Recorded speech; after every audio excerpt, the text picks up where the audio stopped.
MAUL or Nothing. Hello and welcome to this week's episode of MAUL or Nothing with Ryan and Max, and joining us later in the show to pick over the greatest quarterfinals of any World Cup ever. We'll have Simon Zebo giving us the Irish tears, and then Malcolm Marx giving us the South African elation. But boys, sport is just so bloody cruel. Yeah, sport is so cruel. I've been crueler to my liver though. Was Marseille round two just chaos? When you take Niko Matawalu anywhere with you, it descends into complete and utter chaos. Honestly, that boy is another level. But my God, how good has the rugby been this weekend? Genuinely, like 4 games that I've actually enjoyed watching as well. I've become a complete rugby nose. That's what I want to talk about this week. You went to both quarterfinals in Marseille? Yeah, I was at the shit ones, as they call them. I was at the shit ones. And then I got to watch the other ones on the boat. Boys, I don't even know when I got here. I think I got here maybe on Friday. When was the... Thursday. You got there on Thursday. I got here Thursday. Oh my God, I've been here so long. I need to go home. I need to get out of this place. I need to get out of Marseille. I need to leave Niko wherever he is at the moment and get back home. We get here and it just descends in chaos. Like, I went to meet him at the Fijian hotel, and I got there and was greeted by a whole sea bass fish because they'd been out for lunch and they felt bad. Penny Matawalu, Niko's younger brother, Niko had sent him out to get me a whole fish. So I'm sat in his room eating mashed potato and fish with my fingers. And then things just quickly descended from there because me and Niko went out, had a few beers. I had to leave him in the town in the end because he just got so loose. And I heard him arrive back at 6 o'clock in the morning on the back of an Uber Eats motorbike. He had ordered an Uber Eats to the flat because he couldn't get a taxi, and then got on the back of the delivery driver's bike and turned up outside the flat on I think it's Friday morning maybe. And then we boarded the ship. Boys, I've come across some absolute legends though, like Tano Manga. What a bloke. Juan Leguizamon, like the nicest bloke on earth. Those the good, the bad, the rugby lot, they're all on there. The Aussie boys are all on there on good form. It's been absolute carnage. It's been amazing. And then finished it off last night. Well, this morning went to the Fijian hotel for a carver ceremony after the game. After me and Niko went back to the ship to do an interview, right? We had a Q&A at 11 p.m. last night after the Fiji-England game. Went back to watch the South Africa-France, watched that game, and then had to do a Q&A on stage with Niko, who couldn't even speak. It was so funny. And he would just start talking and it would make no sense. And it was just one of the funniest. The bloke actually got up at the end and said, that's probably the best one we've had because it was just completely mental. And then headed out at 1 o'clock to the Fijian hotel where I was on the carver with Waisea Serevi. Walked in, he's at the front. He's like that straight away to me. I'm the guest. I'm up the front with the elders drinking carver with Waisea Serevi. It was just absolute carnage. Finished at 6 o'clock this morning, 1 hour sleep, had to get off the boat. Niko, nowhere to be seen. Absolutely nowhere to be seen. All his clothes, passport, everything in his room on the boat. And the boat's leaving to go to Barcelona. So I had to break into his room, get all his stuff off. He's just left it, like no care in the world. And then I get a call from him. He's been on it all day and he's... he said, where's my bag and my passport? I said, it's in Barcelona on the ship. And he said, I don't even care. And he just hung up on it. Right. Oh, boys. Well, let's quickly, just before we get into all of the games, let's juxtapose your sort of 99-hour drinking binge with what Max has been up to, so we can actually find out how his life as a professional rugby player developed over the weekend. Lads. He didn't play, did he? How do you know that? Oh, no. You didn't play, did you? Yeah, do you know what happened? I had a back spasm as I ran out. Mate, I was debilitated. QL gone, like just full, like spasm. Couldn't walk or run. I've had it once before, and I was like, yeah, this is the beginning of the end, old boy. Getting old. Yeah, so we beat Leicester, thankfully. We haven't beaten them for a while, so that was great first outing in the Prem.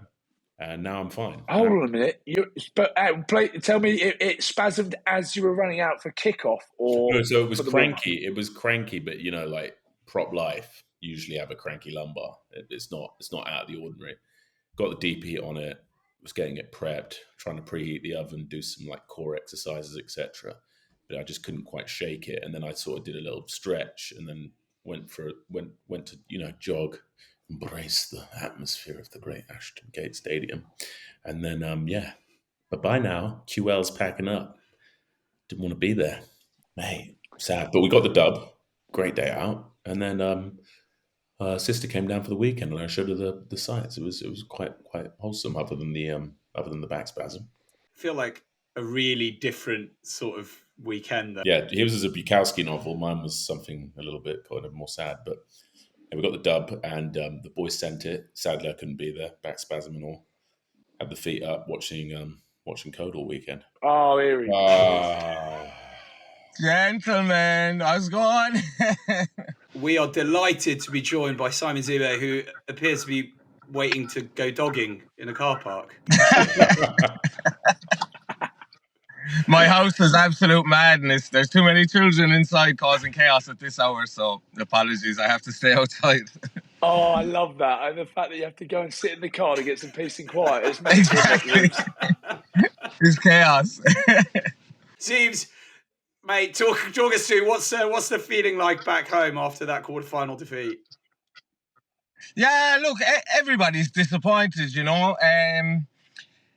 considering we were number one in the world, we were playing really well. The match winning streak was at something like 17, so we had all the confidence in the world and we were playing really well. We just came up against a really good New Zealand side on the day. It's probably...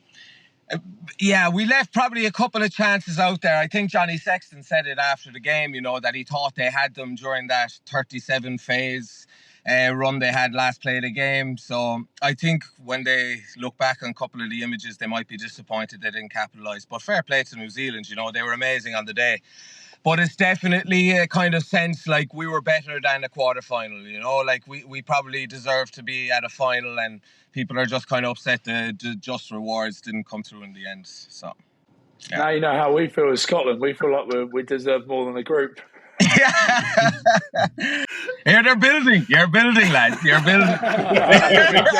Like beat the world champions, smash Scotland, like 37 phases right at the end. Everything, it's like on a flip of a coin, but sort of like Scotland's kind of coming out, just losing in the group stages. Sage, what a game though. You weren't over there, I'm guessing. You weren't over the game, were you? No, I didn't get to travel in the end. I hurt my foot during the week, so I needed to kind of just rest up. So couldn't travel over, but it looked like an absolutely incredible atmosphere. Place looked hopping. The Irish fans, as you've probably seen through social media, some of the videos, the way they travel to events and get behind the team is unbelievable. It would have been amazing to give them two more games, but yeah, look, wasn't to be. I would have loved to have gone to experience the Irish support over there, but unfortunately didn't make it over. But yeah, a big sort of talking point is whether Ireland didn't rest their starting team well enough during the World Cup. What do you reckon on that? Do you reckon the boys look sort of parched? I don't know. It's hard to say. Like I thought they played really well against the All Blacks. They probably didn't have the same kind of punch onto the ball that we probably saw in the earlier rounds. Maybe the South African game had maybe a little toll, but no, like I agree with the way Andy picked his sides. You couldn't really take any games lightly, and at the same time, the boys needed to, like before the World Cup, they weren't firing on all cylinders, so they needed time on the pitch to kind of get those relationships back to where they were. So, hindsight's obviously. You got a good view there, so I think he did well with the choice. It's just unfortunate on the day. New Zealand were class, credit where credit's due. They played really, really well, and they took their chances. Like any line break, they looked like they were going to hurt us, and You see, like this try they scored off the back of them, off the tail of the line out there, where they kind of ran through. You know, these things where they go 70 meters and score a try. There's not many teams in the world that finish off these and are so clinical. So fair play to them. They were good on the day. The thing is, well, like a lot of chat is how the All Blacks defended it. It's like they changed their tactics. And Joe Schmidt, you reckon he had the upper hand there with the way they defended their teams? Because they looked like they sat off. But so many people go hard at Ireland, right, and try and make those decisions. Yeah. And that's where they kill teams. All Blacks sat off a bit. Joe Schmidt, is that a little bit of him, knowing the boys too well? It's probably the best way to defend it, because the shape that Ireland play is so nice and all the players are so well connected that when teams do fly out of the line and try, like, there's always an option there to dump the ball off, you know, and that plays into their hands a bit. And they're so crisp with their handling as well to exploit that. So they're well used to those rush defences. It's almost harder when teams kind of sit back like that and fan out the pitch and don't attack too many rucks unless they're really, really on. Because your decision making is that bit harder. You don't have defenders flying out, so you can make easy decisions. Everybody's connected. The line speed isn't there, but everybody's really well connected, and it proves a problem for Ireland. All right, they didn't look like they found the answers as easily they did to other defences, yeah. Do you think there'll be any solace taken, Zeebs, from the fact that even at the final whistle, you didn't have the Kiwis celebrating? They were so spent. Yeah, it looked like you had two top teams playing, giving it absolutely everything. I think all the quarterfinals looked that kind of way. It was an incredible weekend of rugby. It was absolutely phenomenal. It was nice to be able to sit down and just enjoy the weekend watching the highest quality, yeah. But yeah, especially in that Ireland game, you could see the physical toll it took on the players. Some of the hits that were going in that first 20 minutes were unbelievable. So it was a hell of a game, hell of a weekend. Just a pity Ireland didn't come out on the right side of the score sheet. That first semi-final is going to be nice when it does come, though. I called it. I wanted the All Blacks to win. Okay, I'm sorry, but genuinely, the next morning, I actually felt guilty, like seeing some of the stuff with Sexton and these guys like retiring. Man, it's brutal to see. Like we opened with this, like how brutal is sport at times. Like watching that, but he's been awesome for Ireland. As much as it pains me to say, like some servant to Ireland, and seeing some of those boys retire, it's pretty tough to watch. Yeah, definitely tough to watch. You could see the genuine shock on their face. They did not think that they were going home after that game. They were like, it was almost like they were bemused. Like, what? We actually have to pack our bags now to go home. It's you could tell the squad were really doing everything and anything to give them the proper send off. Keith Earls, Johnny Sexton. What an amazing career. It obviously didn't end the way he had wanted it. Both of the lads, but just speaking on Johnny in particular. Just because he was starting. He obviously, what an incredible servant though to Irish rugby. An absolute joy to play with. I loved every second of playing with him. What you see on the TV or from your point of view, Ryan, as opposition, that I can understand why players might, have a slight dislike of him, just because he's that ultimate competitor and there's no inches given. Demands the highest standards of his teammates, but he's such a good person. Like when I went over to Rassie, he was obviously conscious of what it was like being away from your family and playing abroad, and out of all my teammates, Munster included, he was the one who reached out to me the most, like checking in and stuff like that. So it just speaks volumes to who he is as a person. He's just an incredible person and an incredible player who probably deserved a better send-off, but wasn't to be. But his career will last long in the memory books anyway. What's next for Johnny after this? I don't know. It's hard to say, he'd obviously be incredibly successful at whatever he chooses to do. You'd have no doubt he's that driven, I'd imagine, though, after a couple of years, he might miss the game. I could see him coaching or being involved in some capacity. But I'd say I could see him, following the likes of Leo Cullen, maybe going back into the Leinster setup. He's a proper Leinster man. So, yeah, I wouldn't be surprised if he went down that route.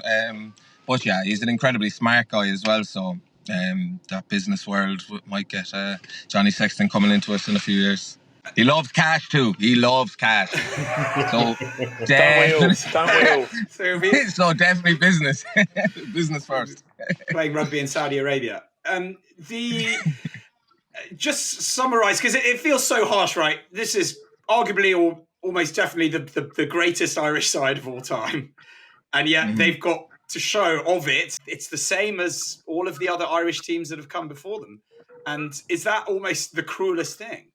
Yeah, I suppose the harsh reality of it is that on paper at World Cups, they're no different. But I think we all know how good this Irish side is, and to be as consistent and play at the high level that they have for so long, it wouldn't be a surprise to anyone if Ireland were in the World Cup final. That's how good they are, and teams of the past would not have had the same thing said about them. So credit where it's due. They've been world class and continue to be world class, and I think we'll see that again in the next Six Nations. It's just came up against an amazing side who looked like they were playing really, really well since that loss to South Africa in the pre-World Cup warm-up. So Ireland have never been favourites going into an all-black game, and that speaks volumes to where they've come from, where this Irish team have come from, and where they are. So the harsh reality, yes, no further than a quarter-final. Conor Murray sent me a voice note saying quarter-finalists, again or something. He wasn't too happy, obviously. But yeah, it's tough, but I think we all know they're way better than that. So it's just a shame. Is there more to come from this Irish side? Oh, I definitely think so. I Andy's only 2 years in the role. They're still getting better. Actually getting better now, not like Scotland, right? We're actually building something here. Mate, quarterfinals, you can't get past it. You cannot get past the fucking quarterfinals.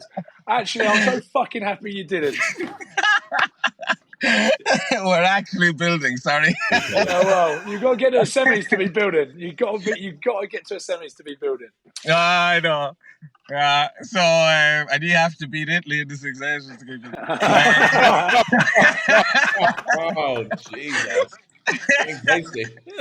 I'm calling it now, Zebes. I reckon Scotland beat Ireland in the Six Nations. Based on that performance, yeah, that's what everyone was thinking. Yeah. Everyone was thinking that.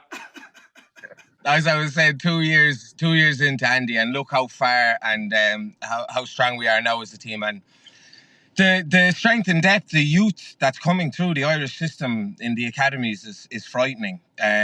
So I think Andy will have his imprint on us for a long time, and I still think the best is yet to come, and maybe next World Cup we might get to see that. He could be at the peak of his powers then. So very exciting times ahead of Irish rugby. Andy Farrell to coach the Lions, what do you reckon? He would definitely be my pick. He knows the environment really, really well. He's been on successful tours. He is an incredible man manager, incredible tactician and coach. Anybody that's worked with him, I think, couldn't speak higher of the man. I think he's an incredible person and coach, yeah, and he would be an amazing fit for Lions head job, yeah. Who goes on to win the World Cup now, Zebes? I thought France would beat South Africa, so that threw my guess out the window. But having been there and done it and what they did to them in the pre-warm-up, it's hard not to probably lean towards South Africa. But then the form that New Zealand have shown, and being able to stay in the fight and beat Ireland the way they did, you can never write them off. But South Africa, slight favourites. And obviously you have England and Argentina too, but I think we can all agree they're not at the same level as of now as the other two semi-finals. Nah, definitely England, complete write-off. Nah, they're building. They're building. They're building as well. This is the David Goliath performance coming, lads. Well, with that in mind, Zebes, is there any way in the world that England can beat South Africa?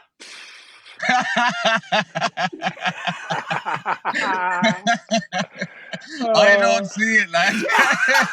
I don't know if you see it, but I certainly don't see it. I don't know how they've managed. Oh God. In all seriousness, though, I don't see it just based on the form they've shown, and I think South Africa are another level. Yeah. Seems you obviously huge affinity speaking French, playing in France. Your French roots and all of that was, you would have been some of the guys that you've played with before. How heartbreaking for both the country and for that squad. Incredibly difficult. Those lads have put so much into it since it got announced that the World Cup is going to be in France. The build-up, the hype around the country. They had, 2 or 3 successful under-20s teams in between, and that generation, all the cream of the crop of the youth system in France was coming to the fore at the right time just for the home World Cup, and you had the best player in the world. At the core of it, at the front of it, it's going to be incredibly disappointed. They know that they thought their names were going to be their best chance to have them written on the William Webb Ellis Trophy, and it's going to hit them really, really hard. But they lost to a top quality side and defending champions for a reason, so they fell just short on the day. I saw that they were a bit cranky with the referee and stuff, but the refs have a very tough job. Not every call's going to go your way. They probably left some tries out there, and they'll be disappointed with that. But yeah, it'll feel like a huge missed opportunity for the French boys. Yeah. I mean, I think generally, guys, we're so disappointed that Ireland and France are out, right? Like, come on. No, we're not. Ryan. I concur completely. What these two teams have done that last cycle, it kind of deserves more. It just feels sad. Yeah. Yeah, big time. I know. That was everybody was saying Northern Hemisphere team was going to win it, our best chance in the Northern Hemisphere. That's not happening now. Now we've got England left. England flying the flag for the Northern Hemisphere. Undefeated. They are. Yeah, fair play about it. Well, Zeev, thank you so much for taking the time to speak to us. Really, really, really appreciate it, and giving us the Irish perspective as well. Good luck for the season coming up. Probably one of the first ones where you're not going to be bantering with Wills over in any of the games, right?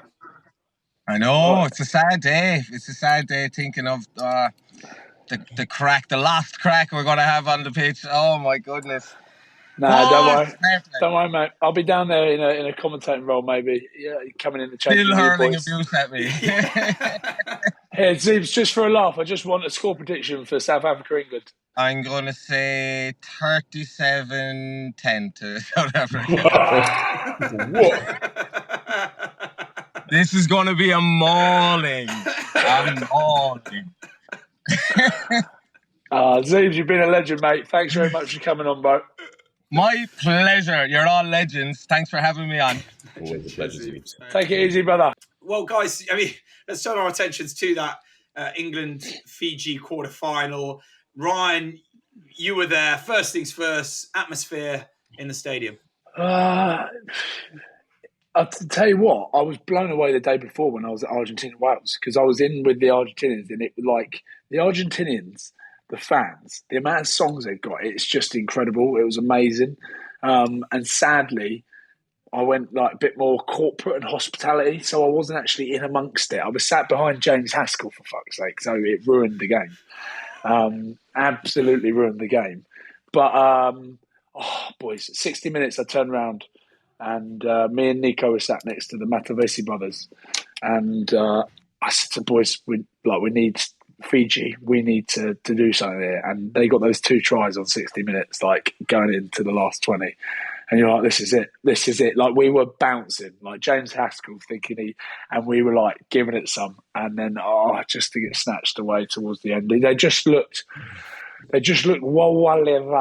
tired, very tired. And towards the end, the Fijians just didn't do it. But yeah, it was incredible. Like the build up to the game and stuff. There was a lot of England fans and not as many Fijians, sadly.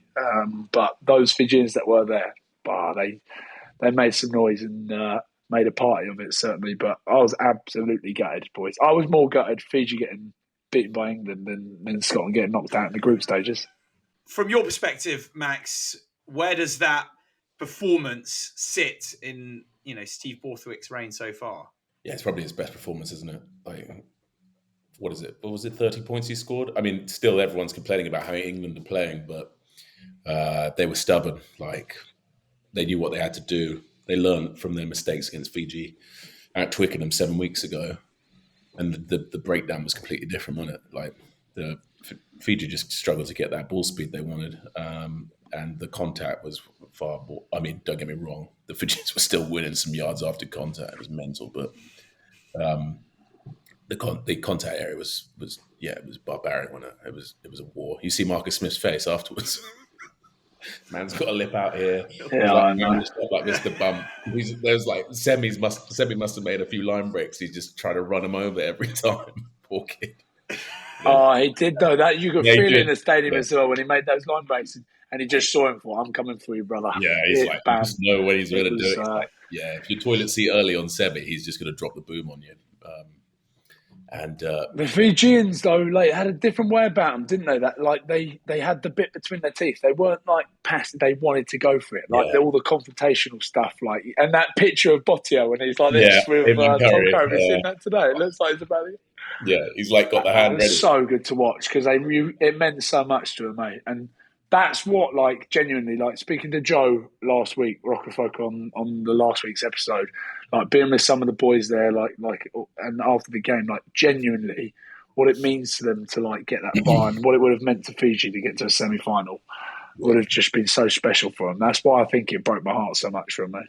But it was. It was. I think anybody watching was heartbreaking. And you mentioned those two tries in a matter of minutes. And at that point, Max, from an English perspective, you're thinking, "Hang on, this is happening. Fiji are going to do this." And Ben Earl's break. Seemed like it was somehow it turned the tide on its own. That guy was just incredible. When he was like in for Tiger, he was just everywhere. He was doing everything. Bloke was so good. Oh, so happy Ben was playing. What a boy. He's like been one of the bright lights in attack for England. He just can do stuff. Like his late footwork in contact. He can find like soft shoulders. He like pokes his nose. You're always going to get like go forward off him. And everyone's talking about the size and all this, but it don't matter. The man's just a like premier athlete. And he's got like a good IP as well for rugby. He just gets it. He's a class player. But yeah, we knew he's that. Like Rory Dodge, like a similar build to Rory Dodge. But like you just knew, Fiji were going to have that moment. It's so difficult to contain. Like you just knew it. Like Semi with that, in the trademark, like half break, offload, soft hands. But Tuti was class as well. I mean, he had a few loose areas, but mate. God, he's fun to watch. He's so fun to watch. Man, it was just, it was a great game all around. But yeah, Ben Earl and then Faz getting the drop goal, crucial just to like steady the nerves, kill a bit of Fijian spirit. Well, we are delighted to be joined by Springbok legend Malcolm Marx. Hey, Malcolm, how you doing? Yeah, good. Can you guys hear me all right? Yeah, all good. Yes, very lekker, my bro. Very lekker, bro. Very lekker. We're going to start, Malcolm, straight into it. How happy are you for your boys today? Yeah, it was a bit of a nail-biting one last night. Went and watched it up the road here, and I think everybody that was sitting there didn't have hands or fingers left. It was quite a tight one, but very, very happy for the guys. Obviously, all the hard work that the guys have put in throughout the last 4 years, and and all the graft that they've put through this pre-season, all of that, to get that win against France, especially in France, is unbelievable. How is the injury, mate? Yeah, not too bad. I'm about 3 weeks, or going on 3 weeks post-op at the moment. I had a bit of a ACL and a meniscus tear, so crutching around for the past 3 weeks has been a little bit frustrating. But I suppose I'm not the first rugby player to go through this. Probably won't be the last. So just got to crack on with it, I think. How long is it looking like you're out for with that? About 8-9 months. Sorry, Mark, not to obviously to rerun what's been a tough time because of when the injury happened, but talk us through when you knew that it was bad.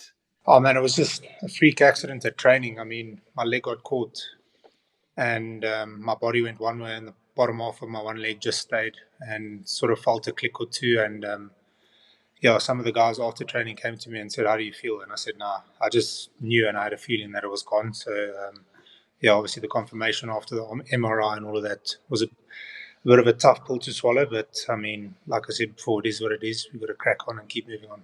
What was the response from the lads when it first went down? I mean, a lot of guys felt bad, a lot of guys felt sorry, and all of that. But at the end of the day, it's nobody's fault. These things happen in rugby, and thankfully, and touch wood, it's my first sort of operation I've had in my career so far. So a lot of the boys were messaging just to find out if I'm alright. So I actually got messages from some of the other international players as well that heard about it, which is quite nice. But it's just been it's a bit tough to sit here and watch the game. Wishing you were there to try and play, but it is what it is. I know you'll hate this, but being touted as one of the best players in the world at the moment. Like, everyone wanted to see you out there, man. Like, that's why. You know what I mean? At the moment, anyone would have loved to see you out there. So it's a massive disappointment for everyone to not have you at this World Cup. When the boys make the final, are you going to try and make the trip over? Yes, I am. Obviously extremely positive and obviously backing them all the way to. I mean, this weekend's going to be tough against England, but obviously backing them all the way, and hopefully next week I can get onto that flight. Is it going to be tough? I think so. Brian did this a few weeks ago. Brian came in and gave the old underdogs chat, and Max wasn't having any of it. So don't start this shit, man. I actually saw it. He set the trap, didn't he? The old humble pie. We'll see the fake humble Brian Habana. I saw you, Brian. I saw it, but I did think it was going to be. I didn't think it was going to be that close. Genuine. I thought it would be a bit maybe a couple of scores in it, to be honest. But fair play to the French. They were on flames. Michael, when you're watching it from a South African perspective, and France were seemingly dominating a lot of the territory, making line breaks, ticking over the scoreboard. You've been within that squad. You know what they're like. Was there always the feeling we are always in this? We are always in this. Yeah, I think if you don't sort of back yourself and you don't give yourself that feeling and the guys around you that feeling that we're always in the game, there's a good chance that they might run away with it. And I mean, it is international rugby. The margins of error are so small. Obviously, like I said before, I chewed my fingers and my hands off during the game, but I mean, the French played unbelievably well, and so did the Boks. I think it was just a great test match, not only to be a part of or play in, but I think for spectators as well. I'm watching the game, you boys, the innovation, right, from Rassie, is most of that coming from him? Because, see, when they caught that mark and they go scrum, I think most people watching that game at that moment, tell us, because it was instantly gave it that one, and most people who were watching it going, "Hold on, is that even a rule? Can you actually do that?" Like, were you in and around that when they were talking about that sort of stuff? No. I sort of obviously left in the second week of the comp, so I actually, like a lot of people that I was watching with, also asked me the question, "Are you allowed to do that?" But obviously you are. I probably didn't know that either, but. It was probably a tactic or something that they had spoken about in the week or something they wanted to utilize. The coaching staff are smart. They know exactly what they're doing. Do you think it's a little bit of like mindset and mind games? I don't know, to be honest, but I think in previous games you obviously haven't had as many scrums against the French, and obviously wanting to assert dominance at scrum time. I mean, it's a massive part of the game, obviously getting dominance. So Malk, you're in your own 22. You ultimately would have just cleared the ball anyway if you hadn't managed to. Well, you ended up winning a penalty, but it was a massive, massive moment. And again, as Ryan said, it highlights just the type of innovation that South Africa and the management come up with. What I feel, and maybe you disagree, but I feel like it was a mind game thing. It was like, get them back there, do something completely out of the ordinary, and they know when they get back here, because it was set instantly like that. The boys knew we'll get back there, we get the penalty, and we put it in their heads that we're dominant here and go for another one. That's just my take on it. Playing against a team like the French, you've obviously got to be on top of your game and try and assert your dominance somewhere. I mean, they also have a massive pack of forwards that are also pretty dominant. So Yeah, I wasn't there obviously, so I wouldn't know. But yeah, I think it was interesting for me as well. What about Cheslin Colby getting that charge down as well? Like, how important was that to the game? Like, and you don't see that, like, you never see that happen either. And it's in like one of the biggest quarterfinals ever. How big was that for the game as well? I mean, that could have been the 2 points that could have put them ahead at the end. So I mean, it just shows you all those small little things that you do on the field that they put pressure on different kinds of people and obviously on kickers and stuff to kick, and it's unbelievable. That little passage or that little sprint that he did to charge that down was, yeah, I think it was a bit of the difference to obviously the scoreline. Quick word on Eben and his performance, obviously with the try, but also that moment with his attempted intercept that he managed to kind of bucket it backwards. At that point, you know, it's France potentially 14-0 rather than you guys then ended up scoring moments later to bring it back to 7-7. Is that something he does week in and week out, right? He hasn't played 116 tests for South Africa for nothing. I mean, he's got heaps of experience. He knows what he's doing on the field. Obviously, the yellow card was a bit of a tight one, but I mean, the law is the law. I mean, if there's any head contact, or as long as there's mitigating factors that you weren't trying to be brutal or try and take the guy's head off. Yeah, like I said, he's really experienced, and I really feel he's a great rugby player. He knows what he's doing. He's been around the block. So, yeah, I think that little passage of play, we intercepted that. I mean, everybody thought it was a knock on, but I mean, the ref called it backwards, and yeah, I think, as you said, moments later we scored, and yeah, put ourselves back in the game. Max, do you reckon it was a yellow, or do you think it was a red? No, it's a yellow. Mate, he's the headshot. He's 6'9", knees pretty much like on the ground when he makes that hit. I was so relieved that it was kept a yellow. Oh, did not want Eben off. Exactly the same. And like, go back to the Wales Argentina game. I know there was a couple ones in there, and the people were going, "Oh, that should have been yellow cards and stuff." But I thought the game just flowed because the ref sort of went, "No, let's carry on." Like the little shot from Josh Adams, stuff like that. I don't mind the ref sort of overruling and going, "No, it's not yellow." So exactly the same. That's why none of these were completely ruined, these quarterfinals, because there wasn't any of these bloody stupid decisions where you're getting yellow and red cards for no reason. Yeah, Malcolm, when you a France player who had a fabulous game was Ketru Mavaka, and you're watching it from your perspective. Do you sort of look and go like, that's the kind of matchup that I really would relish when somebody's having that type of game? Yeah, definitely. I think as any rugby player, you obviously want to test yourself against the best week in and week out, especially at a World Cup. And I mean, he's obviously had a great tournament. But yeah, I would have loved to play against him, see how he is, and test the waters a bit. But yeah, I think it would have been a great challenge for me, I think.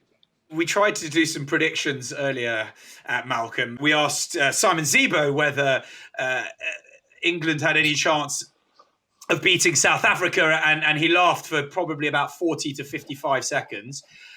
So with that in mind, Max was not laughing. Ryan and I were laughing our heads off. With that in mind, can I dare you to predict the outcome of the semi-final against England? I think you know which way I'm going, obviously. I'm obviously back in the box all the way.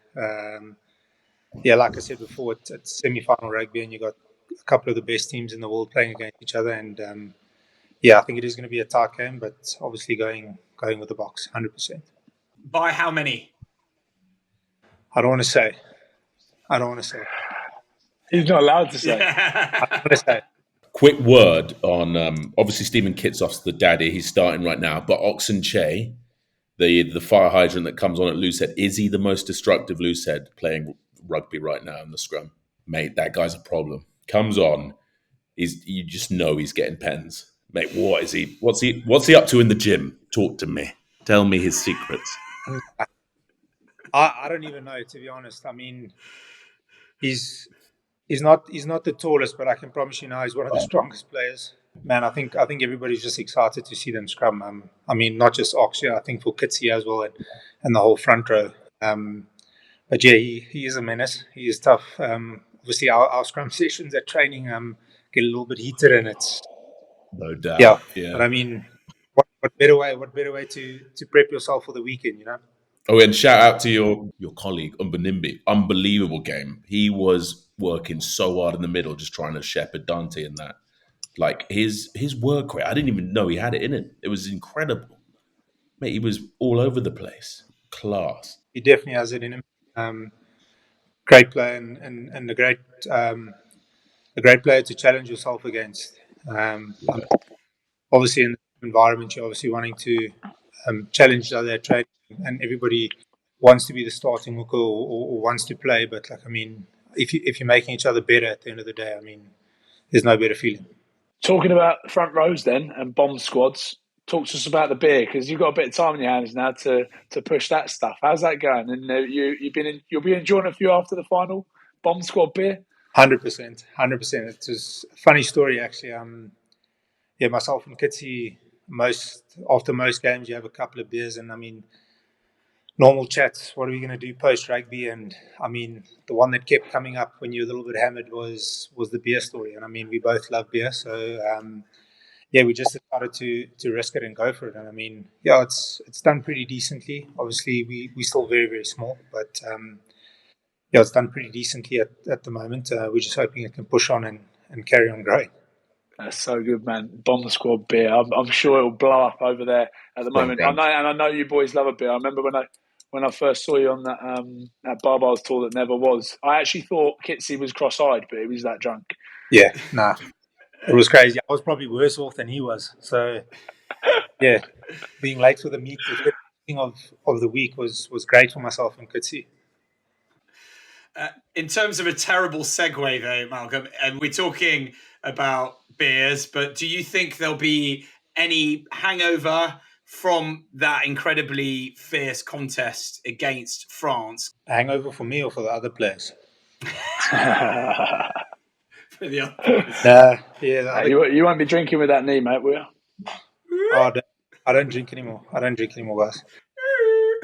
They'll be battered and bruised though after that match, though. It was brutal, wasn't it? Yeah, no, there were massive hits, massive carries. I mean, the mauls were intense. The breakdowns were hectic as well. Some massive cleanouts. So yeah, I think there will be sore bodies, not just on the South African side. I think on the French side as well. But just give them a day or two to recover before they start their prep for the weekend.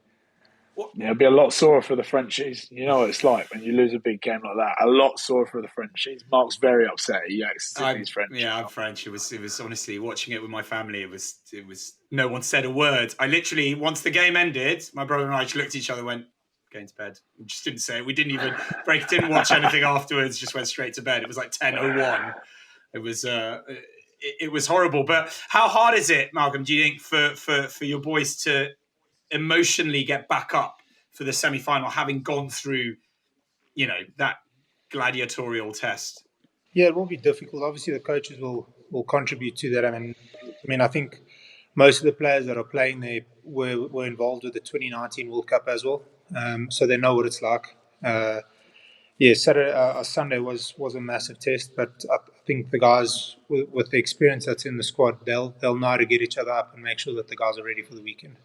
Will Rassie have anything up his sleeve this week? Any trick plays? Like trick plays 5 meters out with a little shift and stuff. He'll have something up his sleeve, surely. I'm not answering because I don't know. I'm not. I don't know. You know a lot. So tell us a little bit about your time in Japan. Have you enjoyed it so far? Yeah, it's been unbelievable. For myself and my family at the moment, it's just a great balance.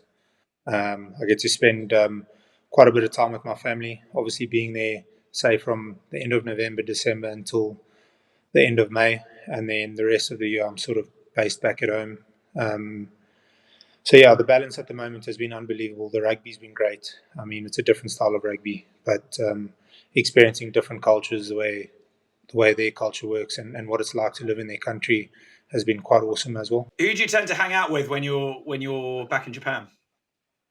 We've actually got quite a few South Africans at the club. I think there's about 5 of them, and then we still got Bernard Foley and Ryan Crotty.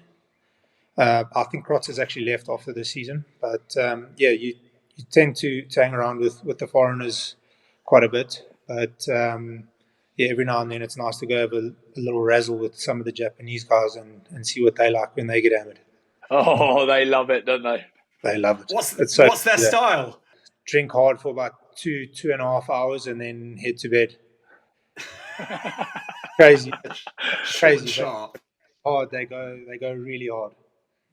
It's unbelievable. Malk, it is mental when you're out there in Japan. Like, they're so like prim and proper and polite, and then once you put a bit of piss in them, oh my god, It's unbelievable. It's unbelievable. like to the point, like rolling around on the floor. Like, it is so funny. Like, you've got blokes in their suits, like ties around their heads, like just like on a Monday night. Yeah, I've seen the boys the falling most amazing in the train as well. I mean, just getting on the train heading home, and there's some mate that's just come back from the pub and he's trying to get off at his stop, and he's bailed in the train, and it's mental, but it's really awesome. It's a great culture. It's great to see, and see them letting loose and enjoying themselves as well. We'll let you go. You've been a real good sport. I know you were doing all of your rehab, but also busy with the family and everything like that. So really, really appreciate it. Hoping that I'm sorry to say this, Max, but that you get yourself a nice little jaunt over to Paris in a couple of weeks. Yeah, hopefully. Thanks for having me, guys. I really appreciate it. Malk, whereabouts are you in South Africa, though? I'm just trying to think. In Johannesburg. On Joburg, all right. Because we're building nicely here. We've already got Jack Parrow agreeing to do some music at our live gig over in South Africa. We've got a good following over there, so we'll have to get you involved if we come over for our live show. You in? Yeah, you let me know. I fucking love it, legend, Malk. Thank you so much, man. It's gonna happen. We've even got someone to stay. Do you see that bloke that commented on our YouTube saying you can come and sleep at my house? Yeah, I'm in for that. If you boys are in for that, I'm in for that. Never ends in serial killing. yeah, almost never. We bring along the bloke that calls you Bargain Pimpano all the time. I think we bring him along as well. We have him up on stage with us, whoever he is. Biggest fan. Well, boys, give us your thoughts. We've heard from Malcolm Marx and from Zebes as well. Ryan, I'll start with you. England versus South Africa. I reckon they're going to get a hiding. I reckon they could get 25 plus 25 on them. But do you know what would be the most ridiculous thing on earth? Is if England did win and went on to win the World Cup. No, they'll do that. Like New Zealand 4 years ago. Like, they pull out a game that you're like, who are these people? Can you imagine it? It would be an absolute disaster. My biggest worry for this game is potentially scrum time. France versus South Africa was actually quite competitive up until Antonio going off. I thought Cyril Bayer was doing a job on Franz Malherbe a few times. Like, it was actually competitive. And then Ox and Che came on. Bugaritz did a good job as well, but Aldigeri did struggle a little bit to keep his shape. But I feel as if England are building nicely to be just stubborn enough. Have hope, gentlemen. Have hope. Oh my God, here we go again. You can give us another fucking speech. No, I've got no speech this time. But your speech did the work last time, Max. England have it worked. The star-aligned performance in them. I believe it. There's still so much pedigree in that team. Okay. Cometh the hour, cometh the men. No? And Ryan, to make the point as well from Max, there is only one undefeated team left in this tournament. That's England. Yeah, but it's just right. Let's get off this. Like, listen, do you know what we should talk about? The disgraceful fans that England have fighting in the stands, throwing people down the thing. What about that? No, when they dressed as Napoleon. Yeah, they were English. Prove it. Sure. I heard them. I was amongst them. They were English. Okay, fair enough. Yeah, that was funny though. That guy went off straight off the top rope. I felt for him. That must have hurt so bad. Oh my God! Well, it's a poor woman that he landed on. That's what I was worried about. Yeah, but if you're scrapping someone in the stands, you can't throw too much weight from the top tier down. It's just too easy to pull you down, and then it's all over. Well, it was even funnier though. Me and Niko were together in the stands, and Niko lives in Wales, Welsh wife, plays for Pontypridd, and these boys are like, oh, look at that, but it's Niko Matawalu from Pontypridd, like as if he's actually from Wales. He's got an Argentina flag wrapped around his head, cheering for Argentina. They were raging. I thought they were going to kill him. They were like, you're meant to be Welsh, boy. And Nico's like, Argentina. Giving him that one. Well, just quickly, tell us about the who's who of rugby stars and associated social media stars that you were hanging out with over the weekend on the boat. You've got Tano Umaga, Juan Leguizamon, Adam Ashley Cooper, Matt Gitto, Drew Mitchell, Tyndall, James Haskell, James Hook,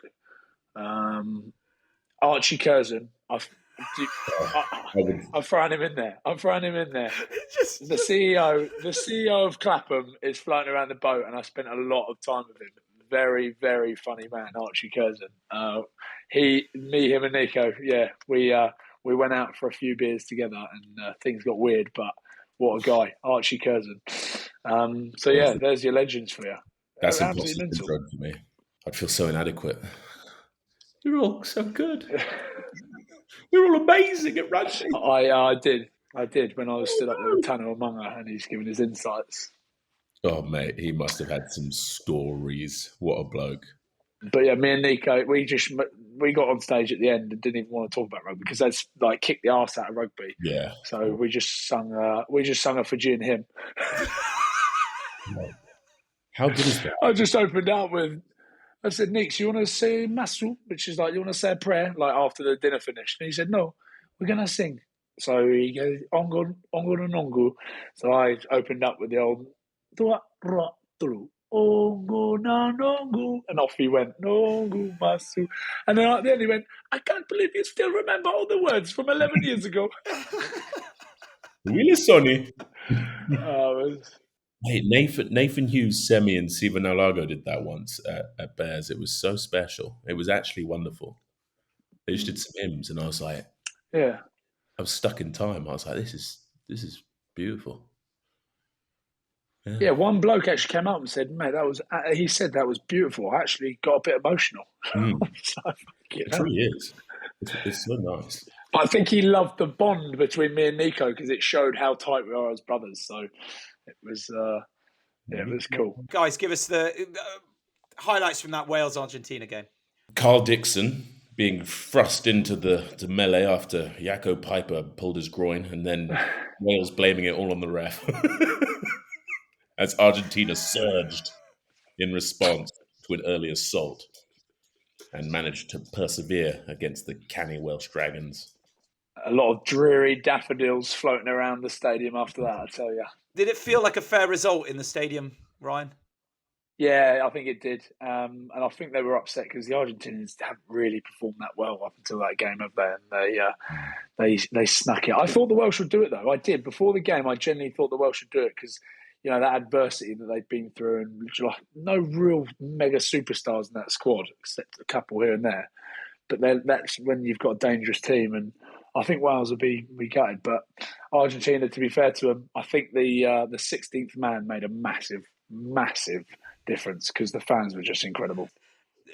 The excitement I've had for the whole of this World Cup of either having tickets for both semi-finals, of watching Wales and or France in the semi-finals, and now having just going over there and watching nothing. Yeah, so the private jet is sat there waiting to go and you're not on it again. Thank God, because I don't want to see you throw up again. I don't want to hear about you shit your pants in the car home.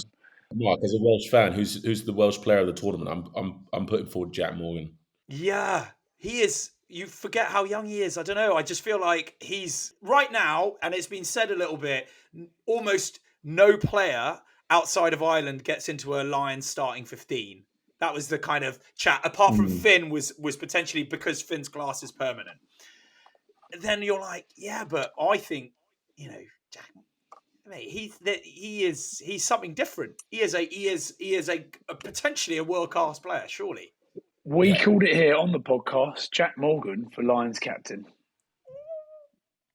Oh, that's a good. Because who else is there? Sexton's gone, Bigger's gone, Farrell will be gone.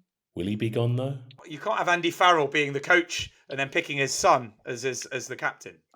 And if he keeps developing in that role with Wales, potentially the British National Lions captain for that tour. Yeah.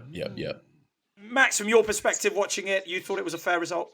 Yeah, I felt for the Welsh. I really wanted Wales to win. Oh, I felt for them hard. I thought they played really well. First half they were fully in control, but yeah, I think in the end Argentina they looked a bit more desperate, especially in the last sort of like a little bit more urgent, like Montoya in the breakdown. It was just a war. So yeah, I think Argentina ended up deserving that result.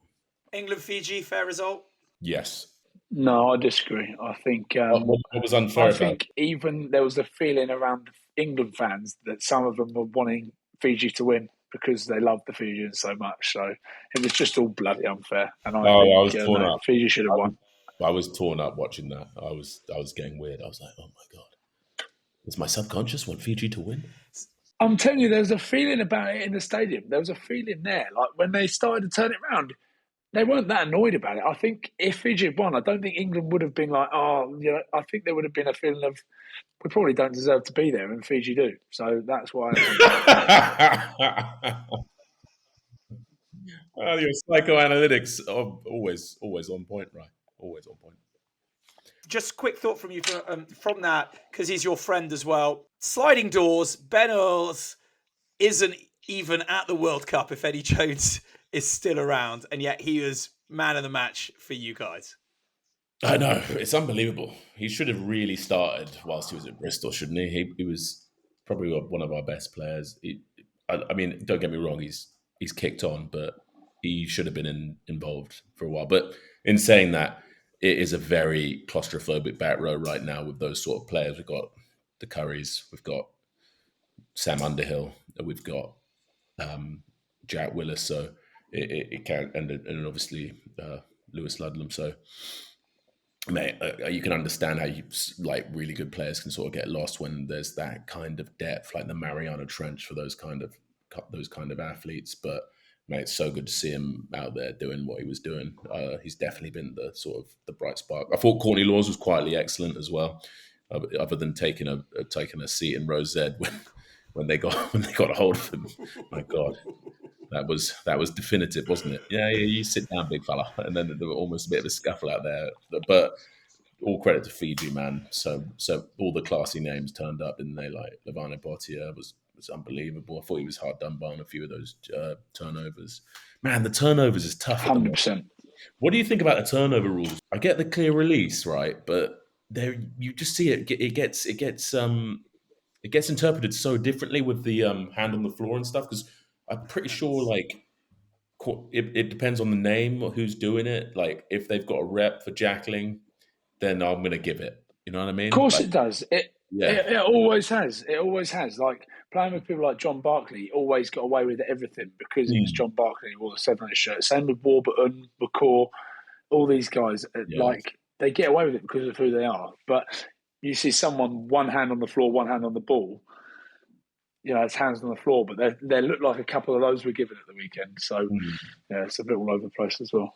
Just a final word. We are obviously the Fijian pod, and we love Fiji.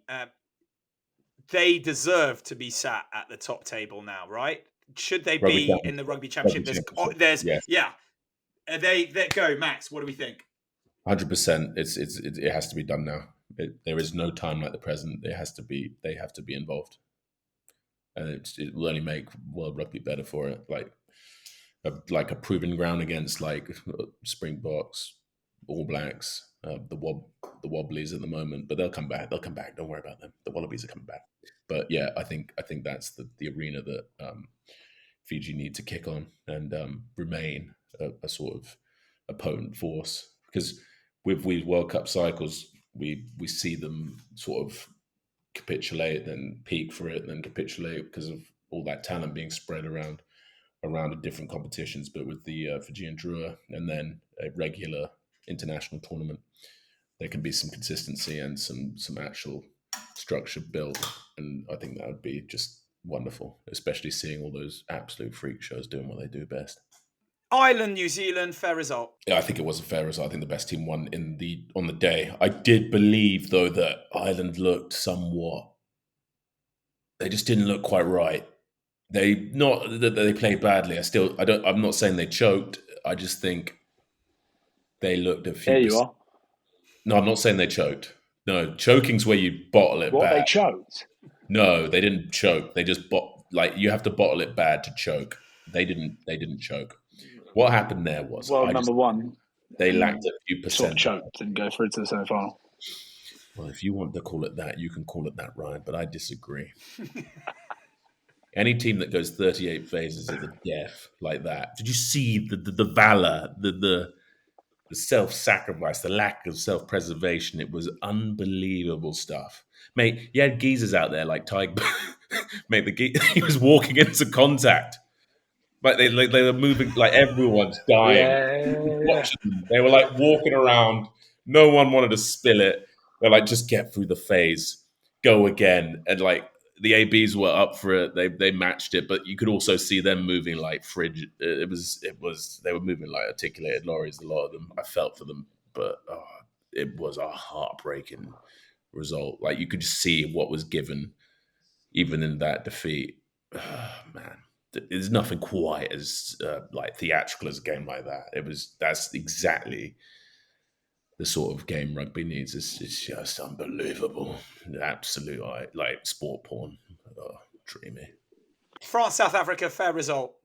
Yes, 100%. South Africans deserve that. I know it is in France, the World Cup, and everyone wanted to see France go through. But I thought the way they played it, the way they tactically, we've spoken about it, all the little bits that they do, bringing Pollard off the bench, the clerk, just tactics-wise, they just got it spot on, and they were brutal with it. But look at the stats, right? All the stats would say France win that game. If you look at everything to do with that, it's mental, absolutely mental. If someone clearly looked at a piece of paper, you would go, how did that team win it? And it's just because they've got it up there. They got it up in the top 2 inches. And like the psychology stuff, I tell you, talking about when they're marking 22s and then going for scrums, that's getting into the other team's heads. So they deserve it. Yeah, agreed. I think there was just so many insane individual performances I loved. Mate, where did Jesse Creel? Unbelievable performance from him. And then Chesson Colby rolled back, like he turned the hands back a bit, and he was unbelievable. Mate, the mighty mouse. Like the way he runs into contact, bunts like people like Olivon and stuff. I don't understand how he does it. He must just have like weird fascia or something. But yeah, absolute. Oh, it was amazing. Every one of them deserved to be there. I was like just in awe. It was so cool. But yeah, South Africa deserved to win. But as you said, statistically, France at times could just eat meters up. Like that last scrum, they might, like when Penno made that break, they must have got sketchy. And obviously, we got to talk about Dupont's face, just making it. He was there, and he was all there. He was firing on full cylinders. Don't like him in a scrum hat, though. I wish he had worn a mask. It was a shame he didn't wear a cool mask. But he was in. I promise you, from a French perspective, we're like, how did we lose that? Jalibert danced through. He danced through fucking 12 players every time. You see, it's unbelievable. Jelly Baby's the boy. Gregory Aldrich was the boy. Dante was the boy. Dupont was savage. Antonio did it. Honestly, Movaka just fucking running 80 yards. Mate, that's his shirt now. Marchand can take a seat. Movaka's the boy. He's unbelievable. Anyway, right, on that depressing note, and as we said, sport, you cruel, cruel, cruel beast. But in any case, semi-finals to look forward to. Huge thank you, as always, to Ryan and to Max and to you all. And, of course, we had Malcolm and Zeebs as well. But it's been a wonderful pleasure talking to you guys. And we will see you all next week.